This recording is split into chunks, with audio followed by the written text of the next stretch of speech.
Thanks EA for providing me early access to the Skate playtest 0.27 build. These are 10 things that you may not have known about the new EA Skate game, Skate. Now, all of these things are things that I found in the early access version, so I'm not sure if they'll be the same once the full game releases, but as of now, these are 10 things that you may not have known. And our first thing on the list actually has to do with body flips. So in previous Skate games, you could only start a body flip like right when you ollied, like right when you launched off of something, you had to start your flip. But in this new game, you can actually start your body flip at any time while you're in the air. But let's get up to this mega ramp real quick. All right, so if we roll down here, let's get a good launch off of this. We can wait, and then start our flip. Oh, it's super slow, though. Now, from a physics standpoint, I'm not really sure if this makes any sense. Like, how could you start a flip that late in the air? But I don't know, you can. So let's see if we can start a flip as late as possible, but still land it. Oh, there we go. And yes, this applies even if you just, like, jump off a building. You can wait, and then start your flip halfway down. I don't know why you'd want to do that, but you can. So go and get creative with that. Now, the second thing you may not have known about Skate is that there's actually a secret trick that you have to enable in the settings menu, and it's actually turned off by default. So if I pull up to a stair set like this, and say I'm just about to run into the stairs, I try to like manual down them. It'll kind of be clunky like that. You can see it here as well. You'll kind of bounce a little. You might even get stuck on the stairs in a tail stall. Well, if you actually go into the setting menu and you go to gameplay, if you scroll down in the onboard settings, you'll actually get to firecrackers. Now, if you're approaching a stair set, oh, and it's last second, you can actually just hop into a manual and you'll firecracker down the stairs smoothly. It's actually a pretty fun one.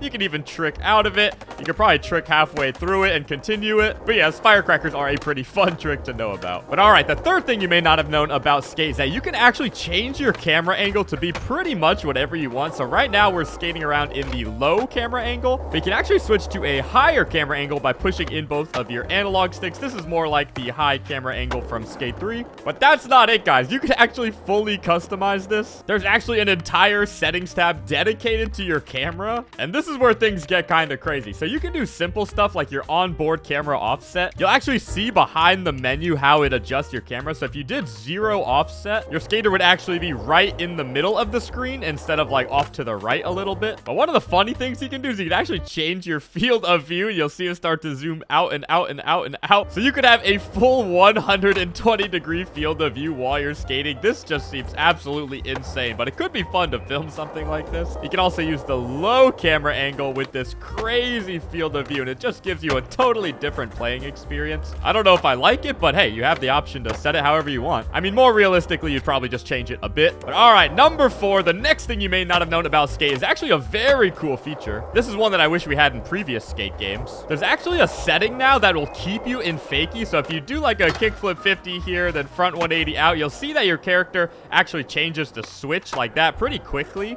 And in the old games, if you wanted to stay in fakie, you'd have to actually like hold your button down like this. You'd have to hold your stick down. But now if you go into your settings all the way on the bottom, you'll see this setting for hold fakie stance. If you turn that on, you'll see that if we come and skate this rail again, and then this time maybe backside flip out, we'll actually stay in fakie. So now every trick we do will be in fakie, and we could literally skate around the map in fakie if we wanted to. So it's definitely personal preference on whether or not you'd want to use this feature all the time, but it definitely comes in handy in situations like this, where maybe you want to go back to the rail in fakie, but you don't want to be holding the crouch button down because that can be kind of ugly. You can actually finish your line without ever doing that. And not only that, you can actually switch over to fakie like this, and then you can actually pop switch tricks over and over, and it'll actually be true switch, not just like regular if you're usually goofy or goofy if you're usually regular. But all right, let's move on to number 5. You may have noticed that unlike in Skate 3, you can't just open the map and like teleport wherever you want. Like if we want to go to this challenge, we can't just teleport to it. But you may have noticed these fast travel points. Now, these are things you actually have to activate. Like if you see this one right here, it's grayed out. I actually have to go over there to activate this waypoint. As you can see, I've gone around and done this to a bunch of spots, but some of you may not have known this. So let's fast travel to this one, and it'll actually spawn you in at a bus stop. And now we can skate over to this other fast travel point and unlock it. So as you can see, if we skate up to this bus stop that's grayed out, all we have to do is hold down Y and we will activate it. And now we can fast travel to this bus stop whenever we went from anywhere on the map. That's a good quality of life one. But speaking of fast traveling, you may think that it's really tedious to get on top of some of these super tall buildings because you have to climb all the way up them. Well, a good trick to know is that you can actually get on top of them a little bit quicker. All right, so this tip only works on certain buildings based on how far you've progressed in the game. But say you want to get on top of one of these buildings, the best way to do that is to actually find a stunt challenge nearby. You can see that little orange icon in front of me with the helmet. That is a stunt challenge. So if you actually activate a stunt challenge like this and then you start it, it'll take you straight to the top of a building without having to climb it. And then once the challenge starts, all you have to do is hit pause, claim, and end. It'll actually abandon the challenge, but you'll stay on top of the building. And that is a great way to get on top of buildings quickly. Just go around the map and try to find stunt challenges, and then you can do whatever you want. Jump off the building. I don't know. Do a stunt. But the sixth thing you may not have known about Skate is actually a pretty funny one. If you jump off a building like this and start flying, you can actually emote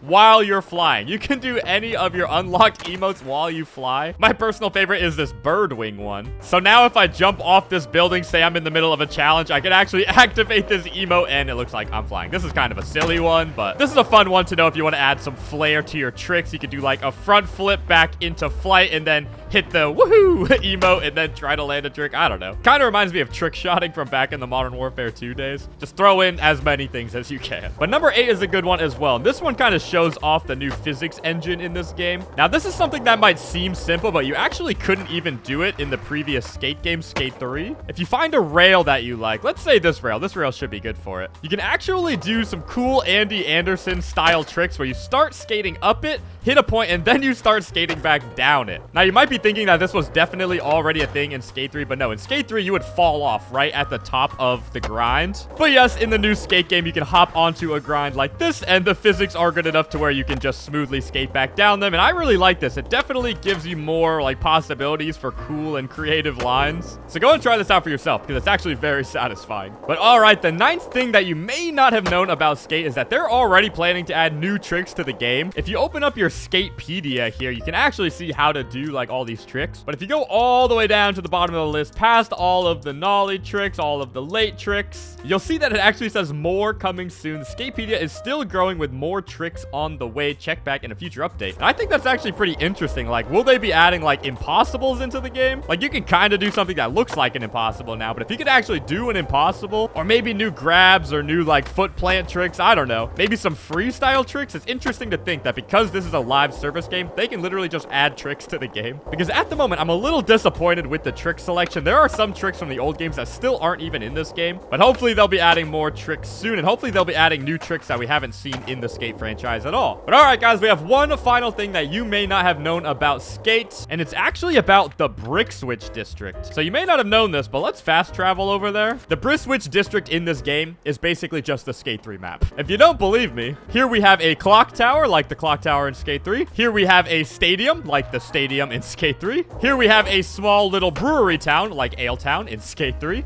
And side note, this is one of my favorite spots in the game. It is so cool. And if you're not convinced yet, we also have this entire seaside spot that looks exactly like 2nd in Navy from Skate 3. I mean, come on, look at the rail design here. It's literally the same as Skate 3, just a different color. Now, obviously, both these spots are inspired by the real-life spot, 3rd and Army. But with all of these things in the Brick Switch District, it's kind of clear that this is like an homage to the Skate 3 map. I also like that you can skate on the beach. It's kind of funny. You can skate on the sand, which probably wouldn't be good for your bearing. But the physics, like, actually work. It actually slows you down, and if you try to skate into the water, it's not happy with you. But alright guys, there are 10 things that you may not have known about the new Skate game. I'm sure I'm missing some though, so let me know down in the comments if there are any big ones that I missed. But either way guys, I've been having a ton of fun exploring early access, and I'm learning more and more about it every single day. And as always guys, if you want to see more videos on Skate early access, make sure you subscribe so you don't miss future ones. But alright, thank you guys so much for watching this video. If you enjoyed it, please leave a thumbs up. And as always, stay sexy. See you guys.